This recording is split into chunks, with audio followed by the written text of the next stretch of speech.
दुहाकु दुहा वर्षारे बेहाल हेलेनी भुवनेश्वरवासी 63 वर्ष पर प्रबल वर्षा यह बहु वर्षर रेकर्ड भांगी चारिआड़ जलमग्न एथिरे लोकंकर सबु कार्य बाधाप्राप्त होची गाड़ी मोटर मध्य भासीवाकू लागिलानी स्मार्ट सिटीर अवस्था संपूर्ण खराब कहले अत्युक्ति हेब नाही।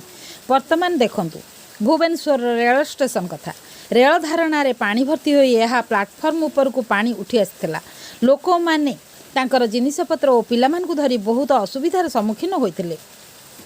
एथिजोगु तीनोटी ट्रेन विलंबर स्टेशन छाड़िथिला। अपराजिता षडंगी निज ट्विट्रे एही जलमग्न स्टेशन अवस्था को छाड़ी राज्य सरकार उपरे प्रबल बर्षिछंती। एथिरु सरकार अपरागता विषय मध्य कहिछंती। जल निष्कासन विषय रे आगुरु सरकार को अवगत कराइथिले मध्य यह सरकार एक आलस्यपण बोली जणाइछंती अपराजिता षडंगी।